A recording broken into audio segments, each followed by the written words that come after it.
बहुत सारे बच्चे मुझसे पूछ रहे थे how to get good marks in your examination. अब हो गए आपके समर वेकेशंस बिल्कुल खत्म, एग्जामिनेशन है बिल्कुल आपके सर पे, और एग्जामिनेशन अब होने वाली है। एक होगी मिड टर्म और फिर आपके आने हैं बोर्ड एग्जाम्स और आपके फाइनल एग्जाम्स। चाहे आप किसी भी क्लास में हो, जो सितंबर के एग्जाम्स है उसी में आप इन टिक्स को अप्लाई करो, फिर आप बोर्ड एग्जाम्स में अपने आप इनको अप्लाई करोगे। तो देखो बहुत बार क्या होता है, आपको अपने आप को मेंटली प्रिपेयर, आपको अपने एग्जाम्स के लिए मेंटली प्रिपेयर करना चाहिए। कोई आपको ये मत बोले तू पढ़ ले पढ़ ले पढ़ ले, आपको खुद को पता होना चाहिए कि हाँ मुझे ये चीज पढ़नी है और आपको अपना टारगेट उस दिन में कंप्लीट करना है। जो कि मैं अपनी हर वीडियो में बोलती हूँ, आपको ऑलरेडी खुद के अंदर एक इनिशिएटिव होना चाहिए कि ठीक है मैं इस टाइम तक ये काम कंप्लीट कर लूंगा, उसके बाद आई विल टेक रेस्ट और उसके बाद मैं अपना काम करूंगा, बाकी का काम करूंगा। तो ये जो छोटे छोटे टिप्स हैं ये तुम अगर एक बार कर लोगे ना, उसके बाद मैं सच बता रही हूँ बहुत सारे टॉपर्स ने भी इन्हीं को अप्लाई किया है, तुम भी इसे अप्लाई करके टॉपर लिस्ट में अपना नाम लेकर आओगे। तो इस चीज को बहुत अच्छे से तुम समझ लो और देखो इसे अप्लाई कैसे करना है, क्योंकि हर चीज हर बच्चा स्ट्रैटेजी तो सुन लेता है लेकिन अप्लाई करना उसे नहीं पता लगता वो अप्लाई कैसे करना है। तो अप्लाई करना है इसको अच्छे से देखो। सबसे पहले तो किसी भी चीज में अगर आपको एस करना है तो आपको सबसे पहले उसके लिए मेंटली प्रिपेयर होना पड़ेगा। अगर आपको ये है कि मैं मेंटली ही प्रिपेयर नहीं, अगर आपके मन में ये चीज नहीं है कि मुझे ये काम करना है तो फिर आप नहीं कर सकते। कोई आपको कितना भी बोलते आपका नहीं मन करेगा वो काम करने का, बिकॉज आप उसमें खुद अपनी इच्छा अपनी विल नहीं ऐड कर रहे। एक विल पावर होनी चाहिए कि हाँ मैं ये चीज अचीव कर सकता हूँ, अपने ऊपर एक बिलीव, अपने ऊपर कॉन्फिडेंस होना चाहिए। मेंटली प्रिपेयर होना इस काम के लिए बहुत जरूरी है, क्योंकि अगर आपको नहीं पता कि आपको करना क्या है तो आप तो वैसे ही फ्लो में किसी के कहने से कुछ भी कर लोगे, मेरे कहने से कुछ कर लोगे, कल को 4 लोग कहेंगे वो करना स्टार्ट कर दोगे। आपको खुद को ही नहीं पता में चलना, आपको क्या काम करना है क्या नहीं करना, ये चीजें आपको खुद से पता चलेंगे, खुद से एनालाइजेशन होगी। यहाँ पे हम आपकी सिर्फ हेल्प कर सकते हैं, जो काम तो आपको खुद को ही करना पड़ेगा। तो यहाँ पे मैं आपको बताऊंगी कि आपको सबसे पहले करना है अपना सिलेबस कंप्लीट करने पे ध्यान देना है। मैं आज तक किसी टॉपर से या किसी भी उस बच्चे से नहीं मिली जिसके 90 से ऊपर नंबर आया और वो कह रहा है कि मैं ये चैप्टर छोड़ के चला गया था, मैं ये काम छोड़ के चला गया था, मैंने इस टॉपिक को ही छोड़ दिया था। ऐसा नहीं होता। ऑब्वियसली होता है कि कुछ टॉपिक्स ऐसे होते हैं जो मोस्ट इंपॉर्टेंट है और कुछ टॉपिक्स ऐसे होते हैं जो थोड़े कम इंपॉर्टेंट होते हैं। लेकिन जो एक बच्चा होता है वो जो अपने 90 से ऊपर नंबर लेकर आ रहा है उसको हर एक टॉपिक का आइडिया होता है, चाहे वो बहुत स्ट्रॉन्ग है चाहे वो बहुत वीक है। इवन स्ट्रॉन्ग टॉपिक्स तो उनके पहले बहुत स्ट्रॉन्ग होते हैं, वीक टॉपिक्स को भी वो छोड़ते नहीं है। तो बाकी काफी बच्चे इसी काम में वो हो जाते हैं कि जो वीक है उसे छोड़ देते हैं। वीक को छोड़ना नहीं है, उसके छोटे मोटे कॉन्सेप्ट्स, आजकल तो यूट्यूब में कितना कुछ है, आप छोटे मोटे कॉन्सेप्ट्स को उन्हीं वीडियो से बिल्ड कर सकते हो। तो सबसे पहले आपको अपना ध्यान रखना है सिलेबस कंप्लीशन पे कि मेरा सिलेबस कैसे कंप्लीट होगा। अपना टाइम डिसाइड करो कि इस टाइम तक मैं सिलेबस कंप्लीट करूंगा। अपना रियलिस्टिक टाइम अपनी कैपेसिटी को देख के अपनी वाइटैलिटी को देख के डिसाइड करो कि हाँ ठीक है मैं इस टाइम तक अपना सिलेबस कंप्लीट करूंगा, फिर उसके बाद मैं बाकी चीजें एक्स्ट्रा करूंगा। और किसी के भी कहने पे रैंडमली कोई भी सोर्सेज मत उठा लो। मैं आपको बार बार कह रही हूँ कि science chemistry science maths SST सबके लिए सिंपल नॉर्मल बुक्स होती हैं। एसएसटी के लिए आप एनसीईआरटी पढ़ो, क्वेश्चन बैंक्स लगाओ, काफी आपको उससे हेल्प मिल जाएगी। साइंस के लिए आप एसचंद की बुक्स रेफर कर सकते हो, मैथ्स के लिए आरएस अग्रवाल है, आरडी शर्मा, ये वाली क्वेश्चन की बुक रेफर कर सकते हो। इंग्लिश के लिए आप समरीज देख सकते हो, सारे समरीज देख सकते हो, इंपॉर्टेंट क्वेश्चंस पीवाई यूज कर सकते हो। तो हर चीजों के लिए अच्छे अच्छे कॉन्सेप्ट्स हैं। तो आप किसी के भी कहने पे कुछ भी मत उठाओ, एक प्रॉपर रेफरेंस लो और उसी को पढ़ो। रादर देन किसी भी चीज 100 चीजों को एक एक बार पढ़ने से बेटर है एक ही चीज को आप 100 टाइम्स रिवाइज करो, जो कि कोई नहीं कर पाता 100 टाइम्स भी, क्योंकि टाइम इतना सफिशिएंट नहीं होता। तो एक ही टॉपिक उठाओ, उसको इस तरह से रिवाइज करो कि कोई भी क्वेश्चन आपको उसमें से पूछ लिया जाए तो आप फटाक से उसका आंसर दो। तो ये होता है सिलेबस कंप्लीशन का मतलब। सिलेबस कंप्लीट करना बहुत जरूरी है। आप हाँ सिलेबस कंप्लीट करने में आप ऐसे कर सकते हो कि जो मोस्ट इंपॉर्टेंट सब्जेक्ट्स हैं उनको आपने पहले उठा लिया, जो थोड़े से लेस इंपॉर्टेंट है ऑब्वियसली यार वो बाद में उठाओगे, और जो टफ सब्जेक्ट्स हैं उनको आप पहले उठाओगे। टफ सब्जेक्ट्स हमेशा पहले उठाए जाते हैं, जो हमारे इजी सब्जेक्ट्स होते हैं जिन्हें पता है हमारी अच्छी खासी कमांड है उसको हम हमेशा बाद में उठाते हैं। और सीरीज हमेशा ऐसे होती है मोस्ट इंपॉर्टेंट से लेके लेस इंपॉर्टेंट तक सारा पढ़ना है। किसी को भी आपने खाली नहीं छोड़ना, आपके पास हर चीज का आइडिया होना चाहिए। तो इसे बोलते हैं सिलेबस कंप्लीशन।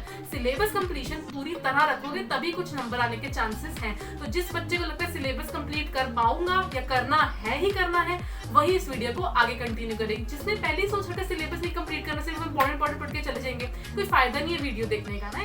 आप पढ़ रहे हो, अब आप देखो आप पढ़ कैसे रहे हो। या तो आप खुद से रीडिंग कर रहे हो, या आप अपने ट्यूशंस में नोट्स बना रहे हो, या आप क्या कर रहे हो अपनी सेल्फ स्टडी से नोट्स बना रहे हो, या आप क्या कर रहे हो यूट्यूब से पढ़ के नोट्स बना रहे हो।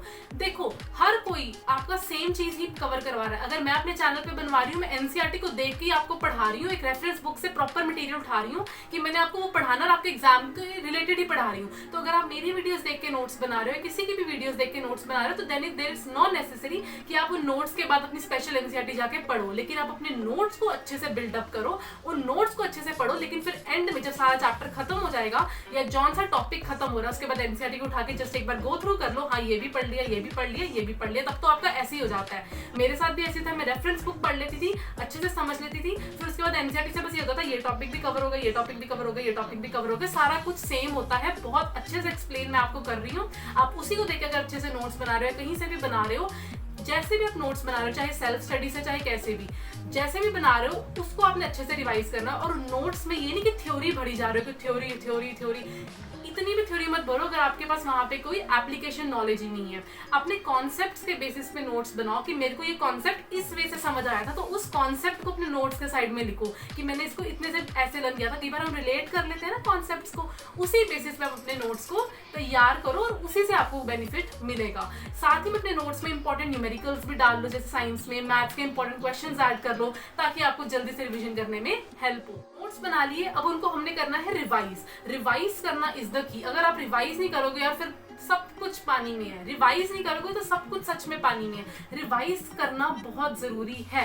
रिवाइज, अब खुद सोचो, कोई भी अगर अपनी कोई न्यू एक्टिविटी भी सीखने जा रहा है, जैसे अगर मैं गिटार सीखने जा रही हूँ, मैं गिटार घर आके प्रैक्टिस ही नहीं कर रही, मैं अगले दिन जा रही हूँ घर आके फिर प्रैक्टिस नहीं कर रही, वहां जा रही हूँ अगले दिन आके फिर प्रैक्टिस नहीं कर रही, तो मुझे कैसे चलाना आएगा?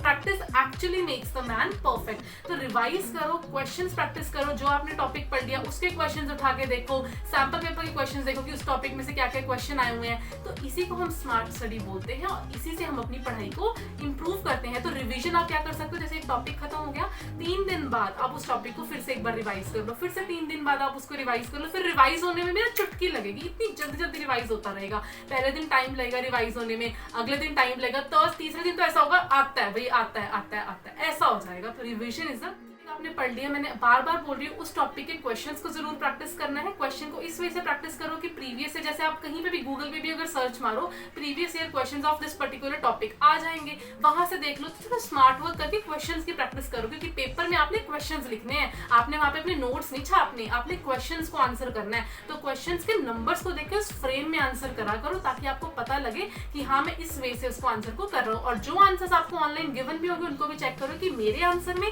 और उनके आंसर में क्या डिफरेंस है और क्या सिमिलैरिटी आ रही है, और उस बेसिस पे अपने आप को ग्रेड करो। तो ये होती है एक real strategy for getting a good marks. Ratte मारने बंद करो। तो मैंने जैसे अभी बताया, जैसे आप अपने नोट्स बना रहे हो उनमें रट्टाफिकेशन, बस तो क्या किया, रट्टा मारने के चक्कर में तुमने क्या किया, नहीं, जैसे तुम्हें किसी ने कुछ टॉपिक समझाया और तुम्हें वो बाई चांस समझ नहीं आया और तुम उसे अपने नोट्स में बना रहे हो, तुम अपने नोट्स बनाई जा रहे हो, बनाई जा रहे हो, बनाई जा रहे हो, समझ तुम्हें कुछ नहीं आया, लेकिन तुम बस देख के एक बार बना रहे हो कि मैं बाद में पढ़ लूंगा, बाद में समझ लूंगा, just for the sake of syllabus completion, कि मेरा सिलेबस एक बार कंप्लीट हो, मैं रिवाइज करूंगा बाद में, सब कुछ देखूंगा बाद में। काफी बच्चे सेम मिस्टेक करते हैं कि हम सिलेबस एक बार कंप्लीट कर रहे हैं, रिवीजन होगी बाद में, सब कुछ होगा बाद में। ऐसे पता क्या होता है, आपके नोट्स जो है ना बाद में जब बन जाते हैं वो रद्दी में जाते हैं, क्योंकि वो नोट्स अभी किसी काम के नहीं है। आपने कुछ रिवाइज नहीं करा, आपने कुछ देखा नहीं, क्या फायदा इतनी मेहनत करके इतने पेजेस भरने का जब तुम्हें कुछ समझ ही नहीं आया? क्या फायदा वो 15 पेजेस के नोट्स बनाने का जिसका तुम 3 मार्क्स का क्वेश्चन भी अटेम्प्ट नहीं कर पा रहे हो?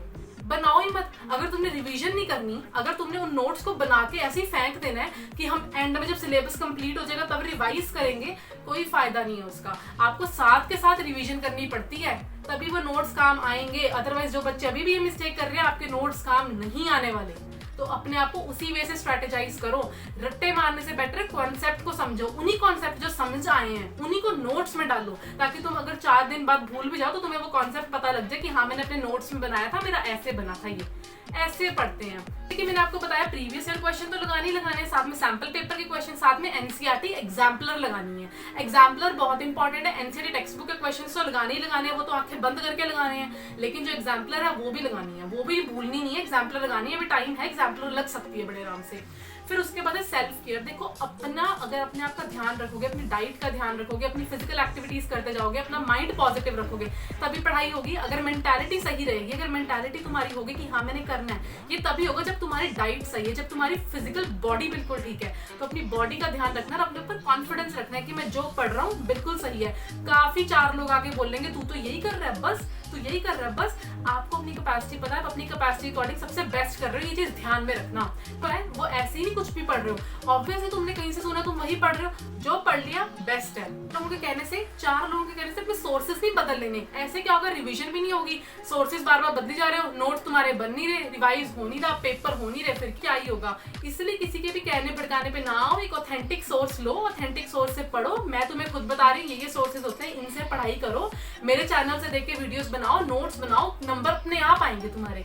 लेकिन तुम्हारे को इसके लिए पुरुष अपनी मेहनत खुद करनी पड़ेगी। तो ऊपर एक कॉन्फिडेंस रखो कि मैं जो कर रहा हूँ सही कर रहा हूँ, रादर देन किसी के भी किसी भी नोट को किसी कहीं से भी नोट्स उठा लिया और वहां से सॉल्व कहीं मैं इसके एकेडमी के कर लूँ, मैं इसके एकेडमी कर लूँ, अपने तुम बना रहे हो वो तुम वेस्ट ही करी जा रहे हो। इसलिए अपने ऊपर भरोसा रखो और जो पढ़ रहे हो उसको 10, 15, 20 बार पढ़ लो। तो मुझे बोलना कि हमारे यहाँ पे नंबर नहीं, हमने तो रिवाइज भी करा था। रादर बस इसके लिए तुम्हारे को एक ही शर्त है कि अच्छे से नोट्स बनाने हैं, जिसमें तुम्हें भरोसा हो कि हाँ मैंने अच्छे सोर्स से अच्छे नोट्स बनाए हैं और मैं उनको अच्छे से रिवाइज कर रहा हूँ, फिर तुम्हारे नंबर अपने आप आएंगे। तुम नोट कर। जो आता है हमारे पास डिस्ट्रैक्शन का तो देखो यार सिर्फ एक बहाना है। डिस्ट्रैक्शन पेपर्स में नहीं आती। जब आपका, चलो मैं कह रही हूँ कल आपका बोर्ड का एग्जाम है, कल आपका फाइनल पेपर है, आ जाएगी डिस्ट्रैक्शन। मैं मान ही नहीं सकती डिस्ट्रैक्शन आए।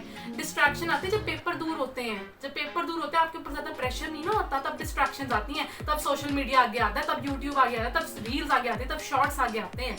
ये सिर्फ तभी होता है। डिस्ट्रैक्शन आना ना आना सिर्फ आपका बहाना है। पर फिर भी मैं बता रही हूँ कि डिस्ट्रैक्शन से ज्यादा दिक्कत हो रही है, अपनी डिस्ट्रैक्शन को पहचानो। डिस्ट्रैक्शन हो कहाँ रही है, डिस्ट्रैक्शन किसकी वजह से हो रही है, यूट्यूब की वजह से हो रही है, ठीक है, पता लग गया यूट्यूब की वजह से हो रही है। जब मैं पढ़ने बैठ रहा हूँ, मैं यूट्यूब को बाद में, मतलब यूट्यूब को एक तरह से मैं बंद कर रहा हूँ, म्यूट कर रहा हूँ नोटिफिकेशंस को, मुझे ना पता लगे। मैं अपना फोन अपने पेरेंट्स को दे रहा हूँ कि फोन थोड़ी देर साइड में रखो, मैं अभी थोड़ी देर पढ़ के नोट्स बनाऊंगा अपने। या अगर मैं वीडियो से देख रहा हूँ तो मैं उसमें टाइमर लगा रहा हूँ। सबसे बेटर तो चीज तुम क्या कर सकते हो, अपने फोन में टाइमर लगा के तुम पढ़ना स्टार्ट करो। जैसे तुम अपनी पढ़ाई रोकोगे, अपना टाइमर भी तुम्हें बंद करना पड़ेगा, फिर तुम देखोगे कि तुम कितनी देर पढ़ रहे हो और कितनी देर तुम अपना टाइम वेस्ट कर रहे हो। तुम्हें पता लगेगा तुम कितनी देर पढ़ रहे थे, कितनी देर टाइम तुमने वेस्ट किया। जब उस टाइमर को तुम चेक करोगे कि बस मैंने इतना सा पढ़ा, इतनी देर मैंने कुछ भी नहीं किया, फिर तुम्हें पता लगेगा कि ये मेरी कारण है रियल डिस्ट्रैक्शन का। ज्यादा से ज्यादा क्या कर सकते हो, पोमोडोरो टेक्निक कर सकते हो। थोड़ी देर पढ़ के, जैसे 25 मिनट पढ़ा, 5 मिनट का ब्रेक, अगले 25 मिनट पढ़ा, 5 मिनट का ब्रेक। माइंड भी तुम्हारा रीबिल्ड हो जाएगा और तुम अच्छे से पढ़ भी पाओगे। नहीं तो 15 मिनट का पावर नैप ले लो, पर ऐसा नहीं होता। 15 मिनट के पावर नैप में आधे घंटे का, 1 घंटे का पावर नैप बन जाता है, हमें पता ही नहीं चलता। अदरवाइज तुम चंकिंग टेक्निक ले सकते हो। जो बड़ा सा टॉपिक है उसको तोड़ा, सबसे पहले टॉपिक उठाया, उसके क्वेश्चंस देखे, इस टॉपिक में से ये क्वेश्चंस आ रहे हैं, फिर उस टॉपिक को उन्हीं क्वेश्चंस के हिसाब से छोटा छोटा तोड़ा। जो क्वेश्चन ज्यादा रिपीट हो रहे हैं उस टॉपिक को पहले पढ़ लिया, फिर जो कम रिपीट हो रहे हैं उसी टॉपिक में से उन्हीं पार्ट्स को थोड़ा सा बाद में रिपीट कर लिया, लेकिन छोड़ना नहीं है। मैंने बार बार बोला, सिलेबस कंप्लीट करना है, हर टॉपिक की नॉलेज तुम्हें होनी चाहिए, चाहे वो बहुत इंपॉर्टेंट है चाहे वो लीस्ट इंपॉर्टेंट है, कुछ भी छोड़ना नहीं है, तभी तुम्हारे 90 से ऊपर आएंगे। अदरवाइज फिर मुझे मत कहना। तीसरा देखो यार, नंबर लाना एक कंसिस्टेंट एफर्ट है। ये तो है नहीं एक रात पढ़ के तुम अगले दिन 90 से ऊपर लेके आओगे, ऐसा मैंने ना आज तक कभी देखा है ना ऐसा कभी हुआ है। ऑब्वियसली बच्चे 6-7 महीने से लगते हैं, पढ़ते हैं, 7-8 घंटे वो पढ़ते हैं, नहीं तो 4-5 घंटे भी क्वालिटिव स्टडी करते हैं। कितने बच्चे मैंने ऐसे देखा है जो 12-12 घंटे पढ़ रहे होते हैं, लेकिन उनके नंबर फिर भी नहीं आते। रादर देन जो 4-5 घंटे पढ़ रहे होते हैं उनके नंबर इतने आ जाते हैं, क्योंकि उन्होंने उस 4-5 घंटे में क्वालिटिव स्टडी करी है। क्वालिटिव स्टडी क्या की, पहले एक टॉपिक उठाया, उसके क्वेश्चन देखे, उस टॉपिक को ब्रेक किया, ब्रेक उस वे में किया, मोस्ट इंपॉर्टेंट को पहले पढ़ा, लीस्ट इंपॉर्टेंट को बाद में पढ़ा, टॉपिक पढ़ लिया, नोट्स बनाए, क्वेश्चन पढ़े, क्वेश्चन प्रैक्टिस करे। क्वेश्चन प्रैक्टिस करने के बाद क्या किया, 3 दिन बाद वो नोट्स उसने फिर से रिवाइज करे, फिर दोबारा से उसने क्वेश्चन देखे, अगली बार उसने फिर रिवाइज करे। ऐसे तो नंबर आते हैं। मेहनत, कंसिस्टेंसी, हार्डवर्क, डिटर्मिनेशन होगी तभी नंबर आएंगे। अदरवाइज मेरे ऐसे 10 लोग और आके वीडियो बनाएंगे, ऐसा कुछ भी नहीं हो पाएगा। सिर्फ आपकी मेंटालिटी, आपकी मेंटल प्रिपरेशन ही आपको अच्छे नंबर दिलवा पाएगी।